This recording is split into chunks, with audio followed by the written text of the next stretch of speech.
Исполняющий обязанности президента Валерий Бганба поручил исполняющему обязанности министра энергетики и транспорта Джансуху Нанба провести полную инвентаризацию Черноморэнерго. Организация является стратегически важной отраслью, и в ней необходимо установить порядок, отметил Валерий Бганба. Он поинтересовался тем, как исполняется его поручение от 11 февраля, направленное на исполнение норм законодательства, запрещающих передачу в частную собственность объектов электроэнергетики, отнесенных исключительно к государственной собственности, в том числе обеспечить получение от подведомственного Черноморэнерго материалов по арбитражному делу с целью изучения и последующего направления в Генеральную прокуратуру. Джансух Нанба проинформировал Валерия Бганба, что министерство не было уведомлено о том, что решением арбитражного суда ЛЭП 110 киловольт от Сухум-ГЭС до подстанции Сухум-1 было передано в частные руки. Ни представители и руководители РУПа Черноморэнерго не проинформировали, ни администрация Сухумского района не уведомила нас о проходившем судебном разбирательстве. По факту, нами был запрошен официальный документ, это решение арбитражного суда.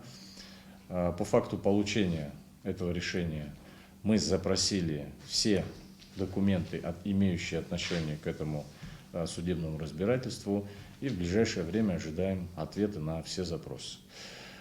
Позиция Министерства энергетики и транспорта однозначна.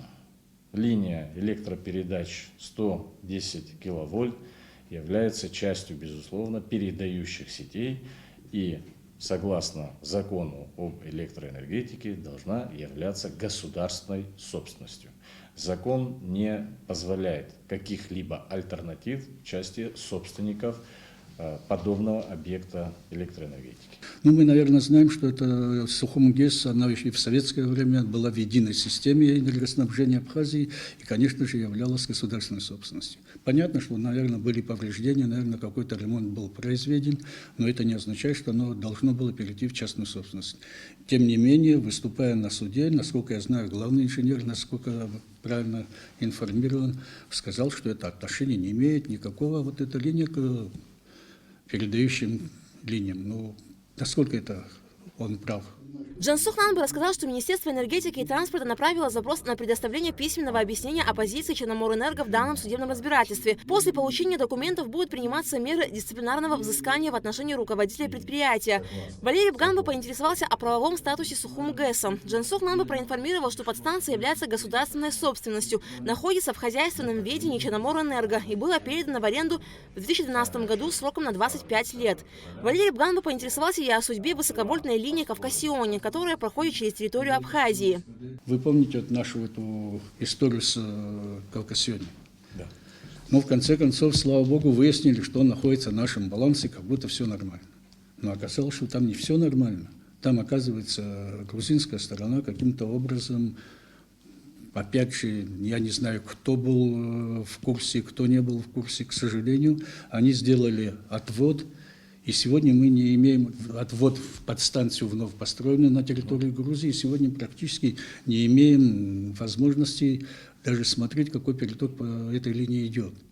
Как это могли сделать? Кто дал на это согласие? Как они переходили границу? Это большие монтажные работы, потому что это столбы высоковольтной линии, там 500-ка идет, насколько я знаю. Это не просто так взяли два ольховых столба и протянули провод.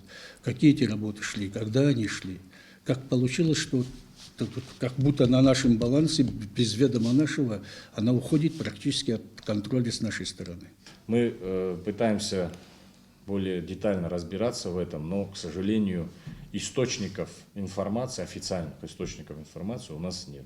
Будем делать все возможное, чтобы попытаться понять, когда это было сделано, кем принималось такое решение и с чем это было связано. Валерий Бганба поручил детально разобраться с историей данного вопроса. Линия Кавкасионе является важным объектом, и потерять ее Абхазия не может, отметил Бганба. Сперва вы посмотрите, все-таки пошлите своих ребят, пусть посмотрят визуально, насколько это, где оно перешло, где ответвление пошло, или прямо минуя нашу подстанцию, как оно могло туда идти. Если есть какие-то технические возможности, то мы можем контролировать, эти технические возможности не надо выяснять. Второй вопрос, кто в этом виноват? Давайте будем выяснять. Мы не можем терять линию Кавкасионе, она, в принципе, это огромный резерв, который можно использовать перетоки электроэнергии. Это прямой практически переток электроэнергии с Северного Кавказа в Абхазию. Мы, если этого лишимся, любая авария со стороны, допустим, Сочи, оно приведет к тому, что мы будем обесточены. Что касается самого технического произведения работ, кто дал согласие или кто просто закрыл глаза, давайте пусть комиссия это выяснит, а при необходимости, я думаю, что мы подключим правоохранительные органы, они, наверное, быстро разберутся, причем попустительству это было произведено. Также Валерий Бганба отметил, что в случае необходимости будет создана специальная комиссия по изучению ситуации с линией Кавкасиони. Алика Трапшина, Алгвинджи, Абхазское телевидение.